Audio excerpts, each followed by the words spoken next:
La Gran Rebelión. Capítulo 18. El país psicológico.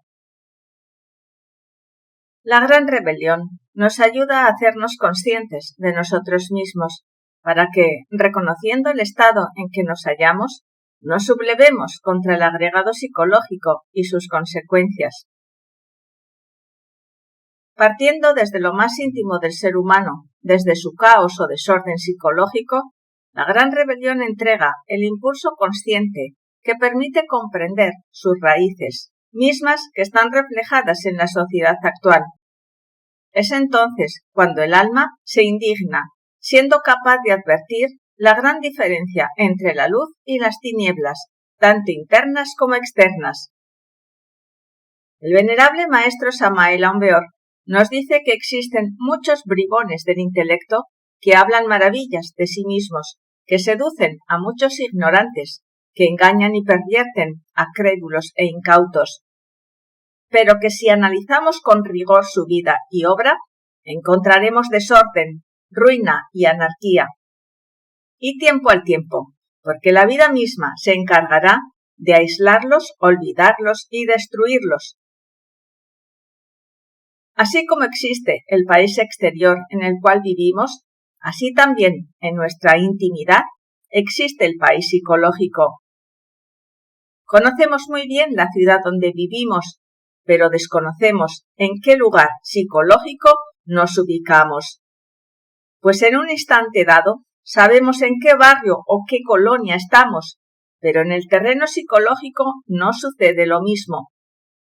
Por lo general, ni remotamente sospechamos cuál es el lugar del país psicológico en que vivimos. Así como en el mundo físico existen colonias de gentes decentes y cultas, así también sucede en lo psicológico. Tenemos colonias muy elegantes, hermosas, y también barrios con callejuelas peligrosas, llenas de asaltantes y truhanes. Dime con quién andas y te diré quién eres, dice la voz popular. Todo depende de la clase de gente que nos acompañe. Por ejemplo, si tenemos amigos borrachos, iremos a parar a la cantina, pero si son virtuosos, iremos al templo. En el país psicológico, cada cual tiene sus acompañantes. Estos son sus yoes, y lo llevarán a donde quieran, de acuerdo con las características psicológicas.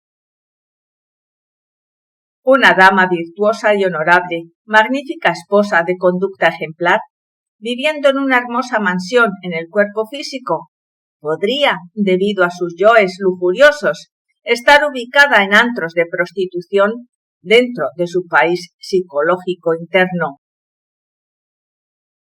Un caballero honorable, intachable y magnífico ciudadano podría en su país psicológico encontrarse ubicado en una cueva de ladrones o de maleantes, debido a sus acompañantes los yoes del robo, que pueden sumergirse en el subconsciente.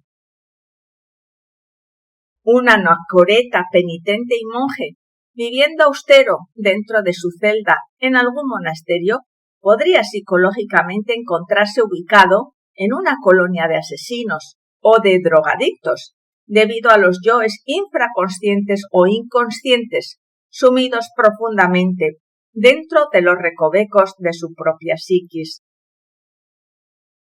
Es muy cierto que se puede encontrar mucha virtud en los malvados y mucha maldad en los virtuosos.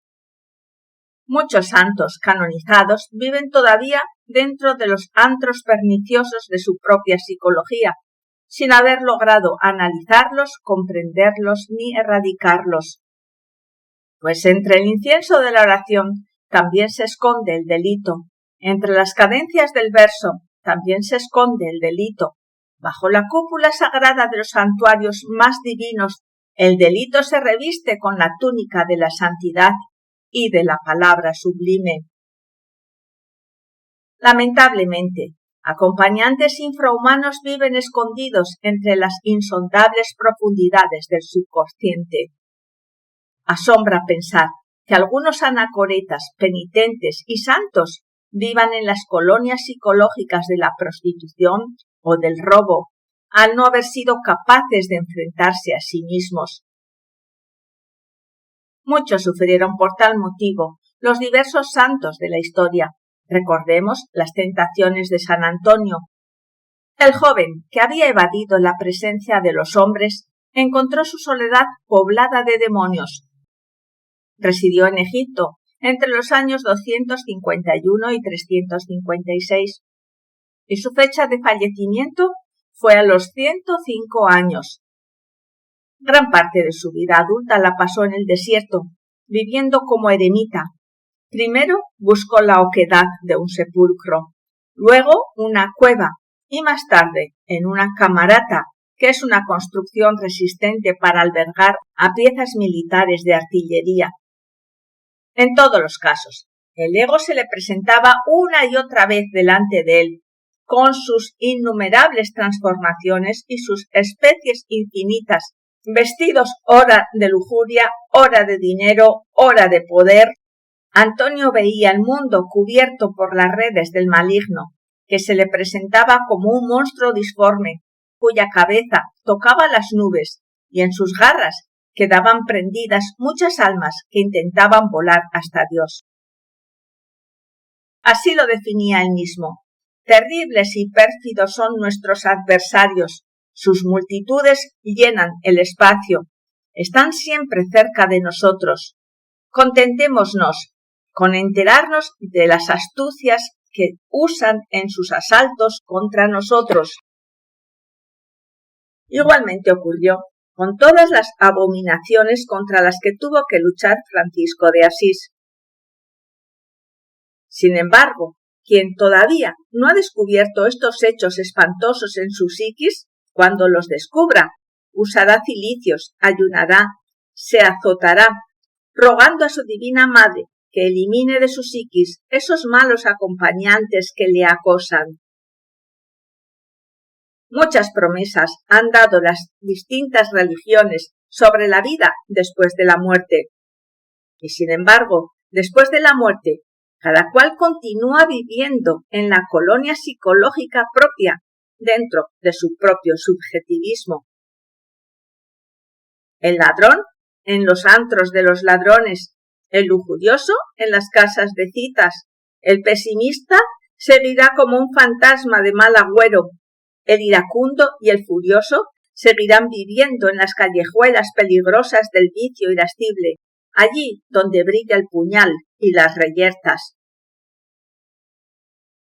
En esta época negra del Kali Yuga, se nos pone sobre el espejo de la sociedad nuestra propia miseria. No hay duda de que nos encontramos ante una beligerancia distópica, siempre dispuestos a la discordia, que tal vez sea necesaria como shock para el despertar de las conciencias. Vivimos una lucha como robots dirigidos por el ego, que se caracteriza por lo inconsciente y lo absurdo del agregado psicológico contra lo consciente y diáfano de la luz crística del ser siempre triunfante. Sabemos que hay entidades privadas que reciben dinero, libres de impuestos de empresas multinacionales. Ejecutivos y líderes políticos, reyes y jefes de Estado, celebridades y personalidades influyentes, amparados por los medios de comunicación, que se reúnen y hacen sus fiestas exclusivas. Ellos se autodenominan moldeadores globales de una supuesta y muy dudosa sustentable realidad, hecha a la medida de sus intereses.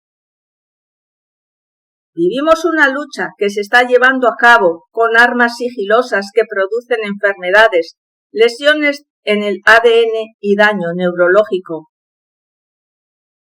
Profesores, médicos y científicos de alto nivel declaran, con evidencia científica, el gran impacto de la radiación inalámbrica transmitida por múltiples antenas distribuidas en la población mundial.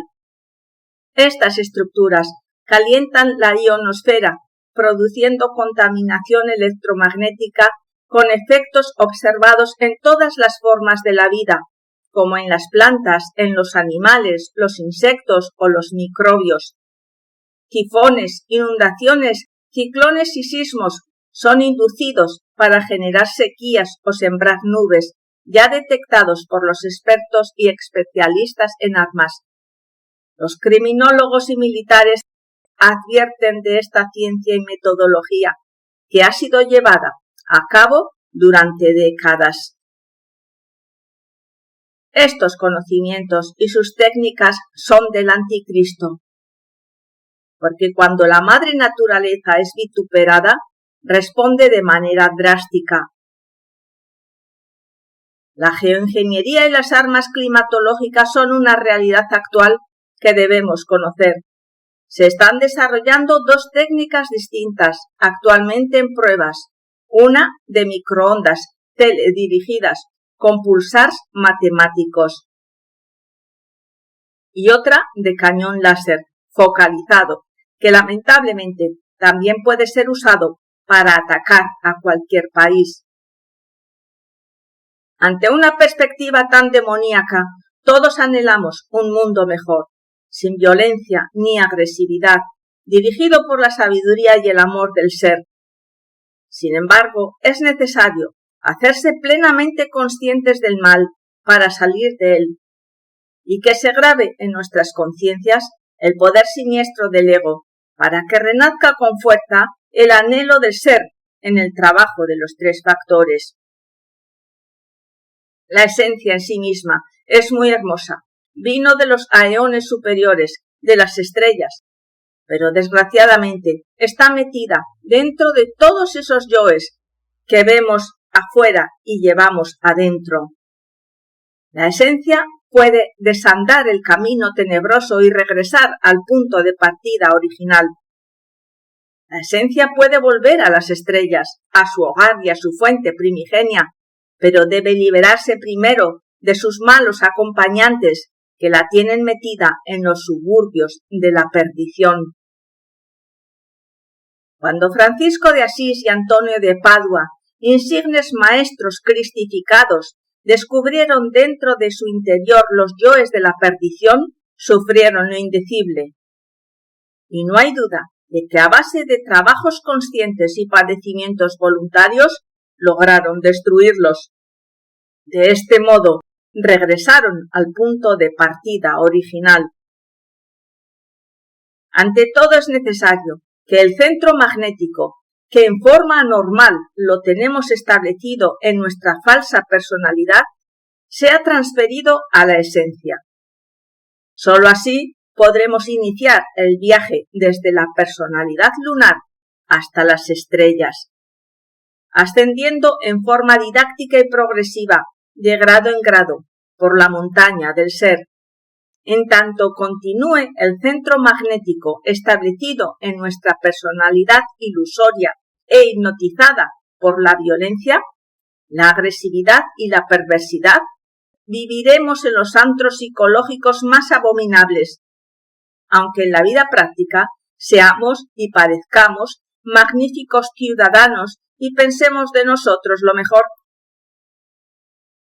Cada cual tiene un centro magnético que le caracteriza. El comerciante tiene el centro magnético en el comercio y el político en el poder.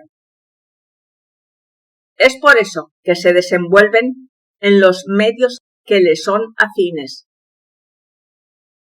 El esoterista, cuyo centro magnético es el esoterismo, está abierto a lo nuevo y esa comprensión es asimilada por la conciencia, por lo cual se torna diferente, autocrítico y crítico para las cuestiones de la personalidad y por tal motivo logra la transferencia.